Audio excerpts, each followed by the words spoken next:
This is part 2, 90s to present day.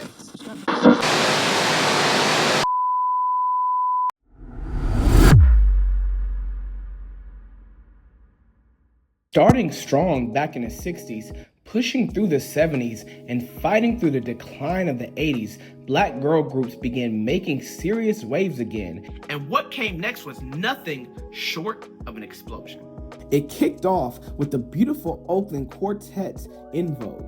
Produced by duo Denzel Foster and Thomas McElroy, they auditioned thousands of girls to create a modern version of 60s legends like the Supremes and the Marvelettes, but with a twist. This time, every single member will be capable of delivering platinum-level lead vocals, all while bringing beauty and star quality as individuals.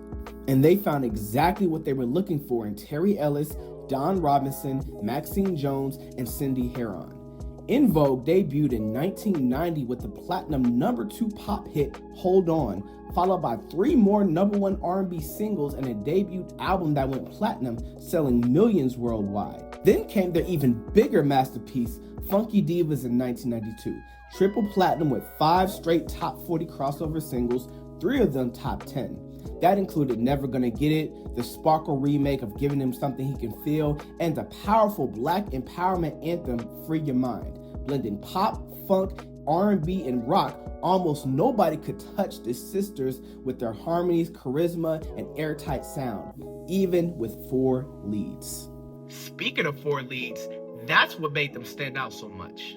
Every member could sing lead. It was like having 4 Diana Rosses in one group, revolutionary for the time, especially when most groups still push one girl to center stage. These ladies kicked the commercial door wide open once again for black girl groups to thrive.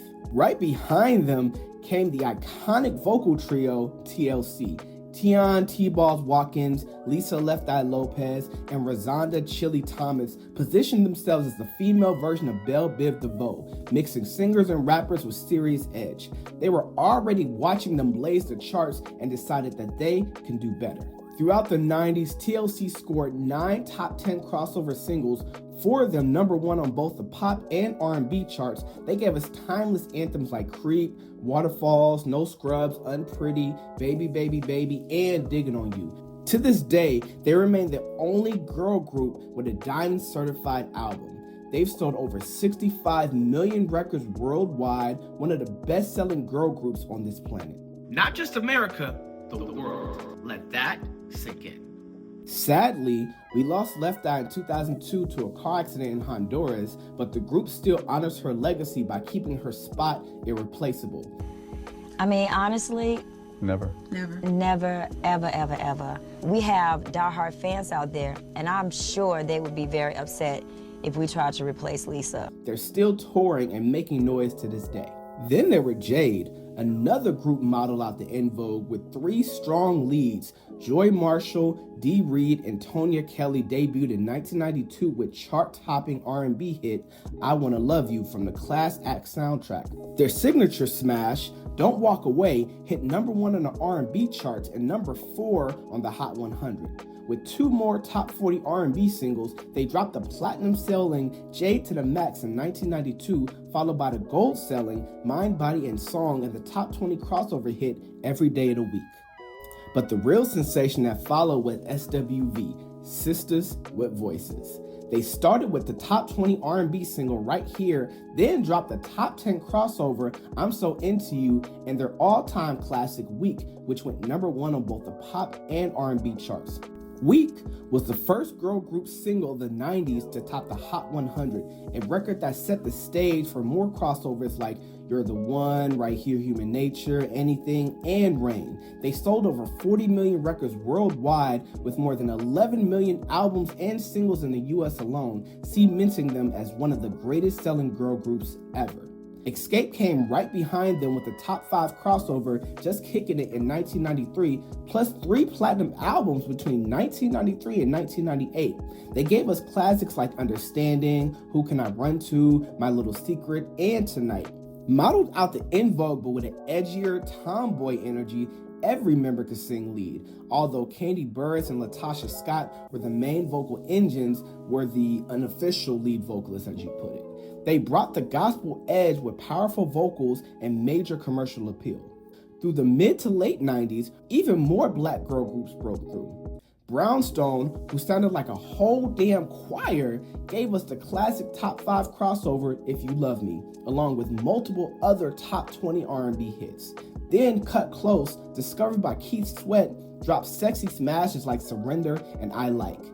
Total arrived in 96 with that raw street edge on Bad Boy, delivering platinum albums and timeless singles that still bang today.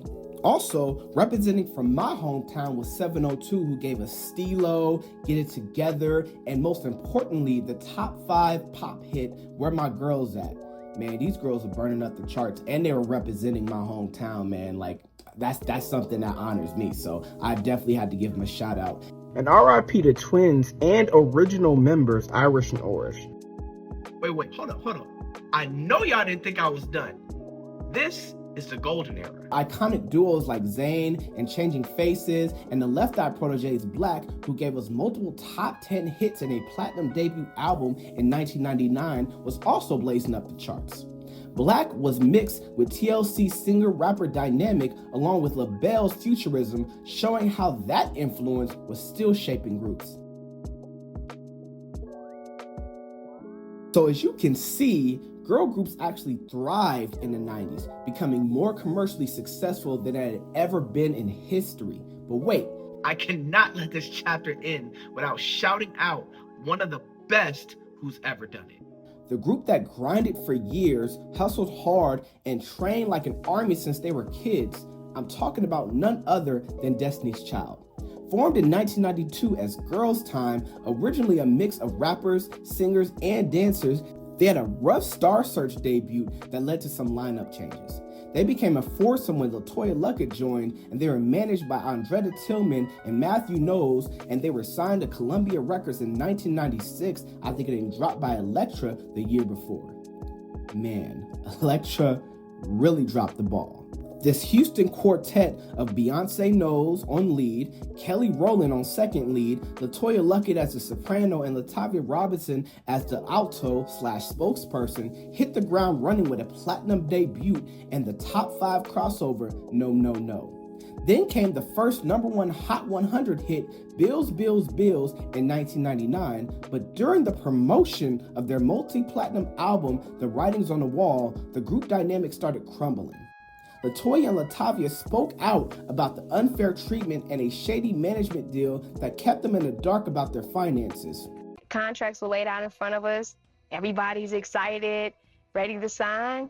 And he would pull out his management agreement and say, this has to be signed before you sign this. We think that it was ludicrous for us to have to sign a contract like right there. With Beyonce positioned as the lead and face of the group, they felt disposable despite working just as hard. After they sent a letter disfirming their management to Matthew Knowles once they turned 18, they were no longer legally bound. Matthew's response? What was that like, though, when you heard that they'd shot a video for a song you sang on without you? I was like, nah, you playing. Shut up. I was like, hold on. I was like, it's not true. Then we got another call and we heard it again. Then the next thing I'm looking at BET. The premiere of Destiny's Child's new video, Say My Name. Say my name. Say my name. There was not a dispute with Beyonce and Kelly. At all. We didn't have any argument. LaToya and I, we never quit the group. Never quit. We never quit. Never left. Never even said anything about quitting the group. We simply wanted to disaffirm our personal management agreement with our manager. And because of it, this happened. Right. He kicked them out cold, no warning, no discussion. He replaced them overnight with Farrah Franklin, who had actually been an extra in the Bills, Bills, Bills video, and Michelle Williams, a talented backup singer who had worked with Monica. 5 months later, however, Farrah left amid alleged mistreatment, and Destiny's Child continued as the iconic trio we know today, Beyonce, Kelly, and Michelle. These ladies have sold over 60 million records worldwide as a group, and all three went on to become major solo stars, with Beyonce, of course, becoming one of the most successful acts in Billboard history. The 90s birthed chart-topping black girl groups that still influence every act that came after them. Collectively, they've sold hundreds of millions of records and spent a total of 21 weeks at #1 on the Hot 100 across the decade. With all these records and so many iconic groups shaping music today, you'd think the momentum would carry straight into the next decade. Unfortunately, we The 2000s brought a significant slowdown for black girl groups, along with a major shift in the commercial market that caused the classic black girl group dynamic to start losing its grip on public influence.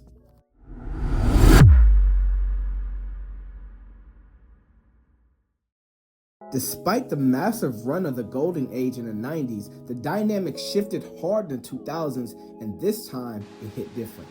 Destiny's Child was still ruling the charts in the first half of the decade, with Beyonce rising as a chart-topping, Grammy Award-winning superstar.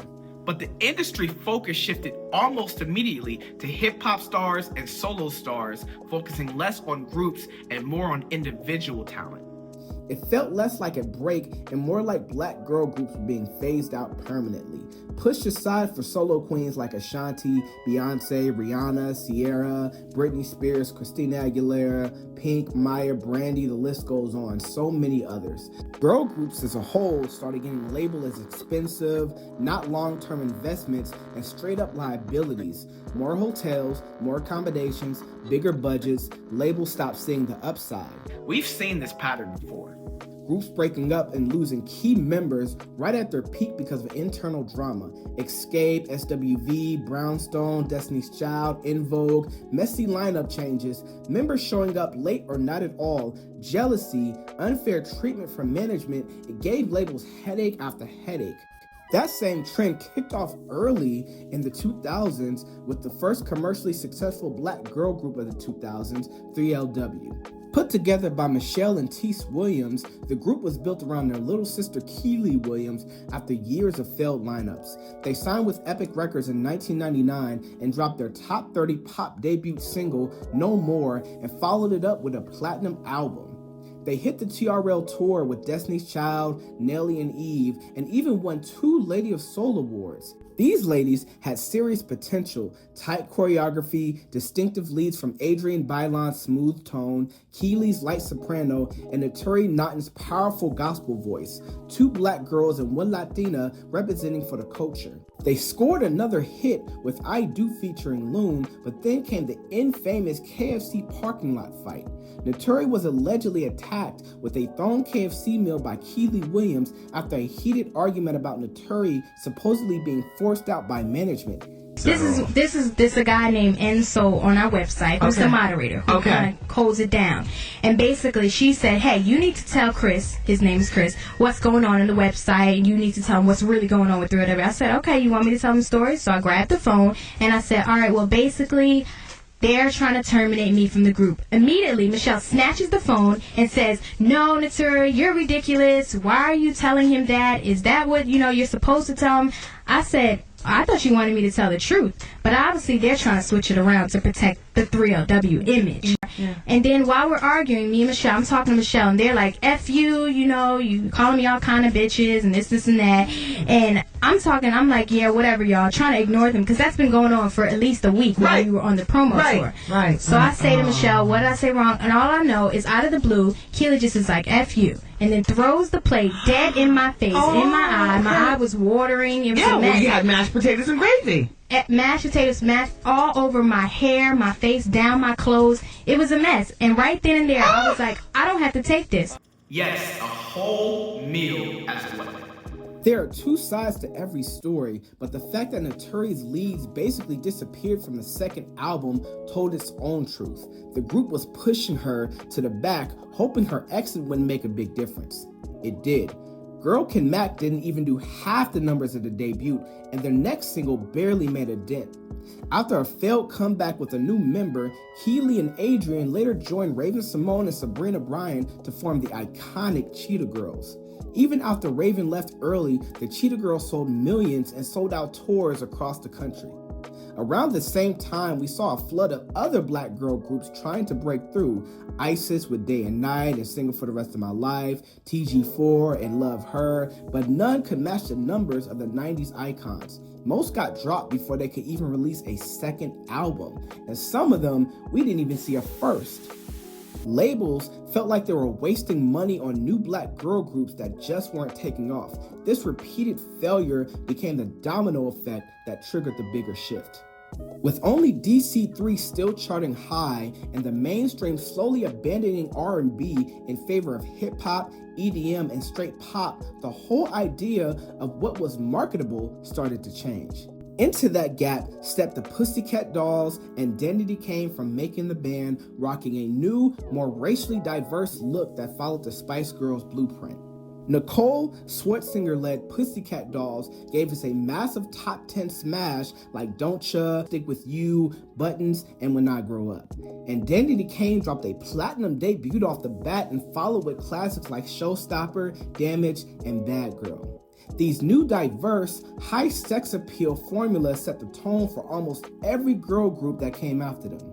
But there was one small flicker of hope for black girl groups in the second half of the decade.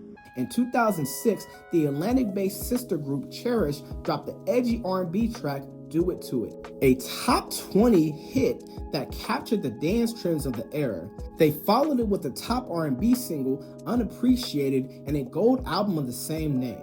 They stayed killing the game until 2009 when they officially disbanded right after the top 40 hit Killer. Years later, however, in 2021, A-Craze remixed Do It To It, and it became a massive TikTok dance trend for Gen Z, climbing all the way to number 3 on the dance charts. Proof that their influence stretched far beyond their original commercial peak.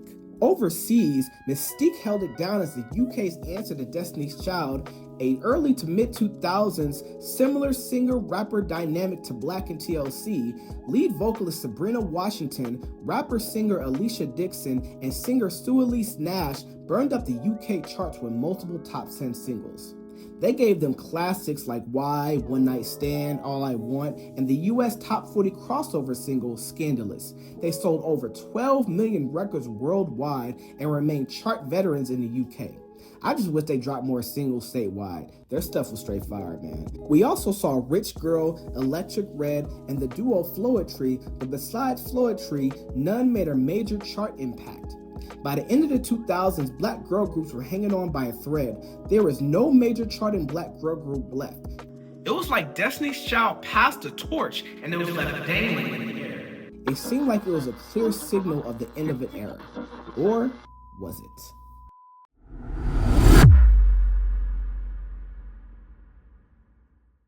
After Destiny's Child officially retired in 2006, a few black girl groups still existed, but none came close to the top 40 success by the end of the decade. 2010 was nearly bone dry for black girl groups on the charts. And honestly, it was a dry spell for girl groups in general. Even the Pussycat Dolls and Identity Kane had already disbanded by then. But when the OMG Girls, put together by Escape's Tiny Harris, dropped the viral hit Pretty Girl Bag, it felt like a real black girl group comeback might actually happen. They quickly became the trio most people remember: Beja Beauty Rodriguez, Zonique Star Pullins, and Brianna Baby Doll Womack. These ladies had all the makings of icons: strong vocals, star quality, and a signature style where every girl had their own iconic color and personality. Following that TLC and Black blueprint, they dropped Gucci This, Gucci That, and built a solid buzz on airplay charts. They landed a deal with Interscope Records, home to Ariana Grande, Lady Gaga, Kendrick Lamar, and Billie Eilish.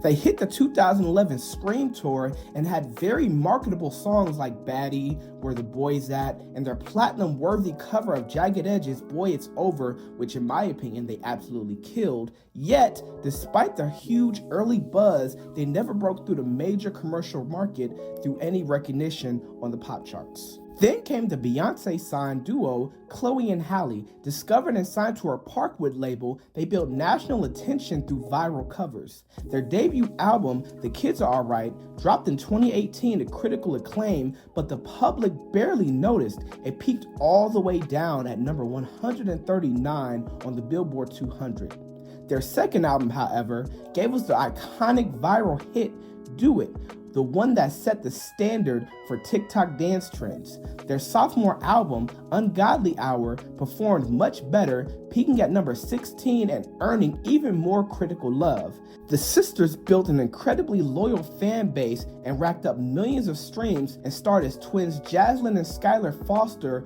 for 4 seasons of Grownish. Both have since blossomed as solo stars with their own albums and major film roles. Halle as Ariel in The Little Mermaid and as Nettie in the musical adaptation of The Color Purple. And Chloe has starred in films like Praise This as Sam, The Exorcism, and Sneaks. Meanwhile, the decade kept the girl group flame alive through more diverse acts like Little Mix and Fifth Harmony, who scored multiple platinum successes and high charting positions. But black girl groups like Good Girl, Van Jess, and June's Diary barely got the mainstream attention that they deserved, even though they have all built loyal fan bases. June's Diary was especially heartbreaking.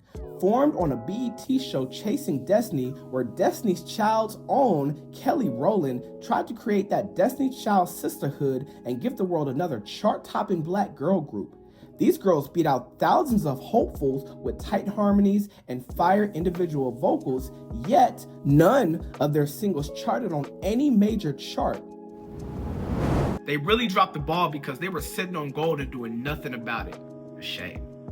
Good Girl had a viral X Factor performance and a strong online following with millions of TikTok views. They rocked a similar color personality dynamic to the OMG Girls, and every member could sing lead, but once again, the general public slept on them despite their exceptional talent and beauty. In the late part of the 2010s, taking advantage of the booming rap market, City Girls made their debut. JT and Young Miami brought Twerk into the top 40, and then Act Up went viral and became a massive hit. And JT was in jail at the time, and Young Miami held it down for her until she came home in 2020. They earned gold and platinum plaques while following the footsteps of Nicki Minaj, Cardi B, Meg Thee Stallion, and the legendary Salt-N-Pepa. By the end of the decade, it became crystal clear.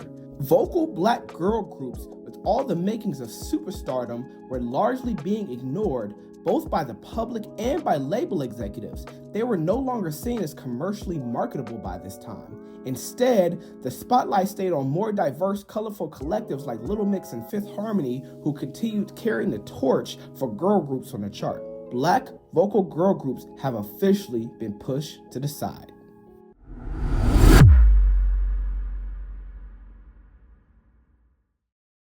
At the start of 2020, unfortunately, the world had been hit by a global pandemic affecting concerts and all artists of any kind. And at that time, nobody was really focused on groups or girl groups or anything like that. Everybody was just trying to get through the pandemic and just trying to fight through, all the political things that were going on at the time. But for the most part, R&B had some hits and stuff here and there, but it was still struggling on a commercial level. In fact, most songs that were authentically R&B or would have done commercially very well in the 90s were being sent to contemporary and like adult contemporary stations, and people in the pop stations, the top 40 stations, they weren't really taking them as serious, and people weren't really streaming the songs as much. So unfortunately, songs that were authentically R&B for the most part were definitely put on the back burner. Hip-hop stars like DaBaby, Lil Baby, 21 Savage, K-Dot, Drake, and Travis Scott dominated the urban charts, while girl groups, both black and diverse, had almost completely vanished by the mainstream. But then in 2022, a beautiful glimmer of hope appeared from London. A trio named Flo, Stella, Renee, and Georgia stepped forward and brought classic 2000s R&B back with a fresh modern twist. They became the first black girl group to chart on the UK singles chart since Mystique with their smash Cardboard Box. The Afrobeats remix sparked a massive dance trend with over 1 million videos on TikTok. These ladies hit the ground running. They dropped fire like Immature, Fly Girl, Check, Walk Like This, and In My Bag. They then released 2 critically acclaimed EPs, The Lead and The Three of Us, then became the first girl group ever to win the Brit Rising Star Award. Their debut album, Access All Areas, released in 2024, peaked at number 3 on the UK albums charts. Right now they're blazing. Sold out tours, hundreds of millions of streams, Grammy and BET Award nominations, and over 2 million monthly listeners on Spotify. They've built a strong, well put together fan base that keeps growing bigger and bigger each year. Even though they haven't cracked the Hot 100 yet, these sisters have everything: tight harmonies, undeniable songs, beauty, star power, and the rare gift that all 3 can sing lead equally. Their tracks rack up millions of views, go viral on social media, and keep venues packed. These ladies are up next. I truly believe it. Another group that I believe is up next is the Shindellas. Yeah, the name sounds straight out of the 60s, but that's where the comparison ends. Tamara, Stacy, and Cassie came out together in 2017 and brought old school harmonies and real soul back to R&B. Songs like Think of Me, Ooh La La, Fear Has No Place, and their top 10 airplay single, Last Night Was Good, proved that they could sing like no other. They've pulled in millions of YouTube views across multiple music videos. I truly believe that we have some real potential girl groups right now. With the right push, they could finally come back with that high charting black girl group energy and carry the torch again. Groups like Frequency are showing high promise with tracks like Top Down, Once I Was a Good Girl, Click, and Bad Guy, bringing both edge and attitude. Then there's Clover, Chapel Hart, and the Candy Burris mentored Siren, and Lady. All of them have what it takes to spark that comeback, but the question is, will the industry or the public finally give them the shot they deserve? Today in the mainstream, K-pop has completely taken over. From the late 2010s into the 2020s, groups like New Jeans, IVE, ITZY, and Blackpink, along with boy bands like BTS, At Ease, Rise, and Boy Next Door, have dominated the charts and culture worldwide. We also cannot forget about Cat's Eye, which is a group that was formed here in the United States that's currently carrying the torch for girl groups. This multicultural, multi-diverse girl group is beautiful, talented, and has trending songs, and has amassed a huge fan base. But here's the beautiful part. R&B has been making a real comeback in the last few years. Artists like SZA, Tems, Victoria Monet, Summer Walker, Moody Long, Lucky Day, Leon Thomas, The Weeknd, and more are earning major mainstream recognition with platinum and multi-platinum crossover singles. So, with this door cracking open once again, maybe, just maybe, one of these talented black girl groups we talked about, or a new black girl group, will step through and give us the next iconic era. But until that day comes, I hope that this video puts you onto some new talent, and I hope that this video made you run back and stream the classics. The Supremes, En Vogue, TLC, SWV, Destiny's Child, and all the pioneers who started it all. I want to thank you guys so much for listening to my take on the rise and fall in black girl groups. And if you enjoyed this video, like the video, subscribe, and also hit that bell so you never miss what's coming next. But until next time, stay groovy, keep the harmonies alive, and I'll see you in the next video. Peace.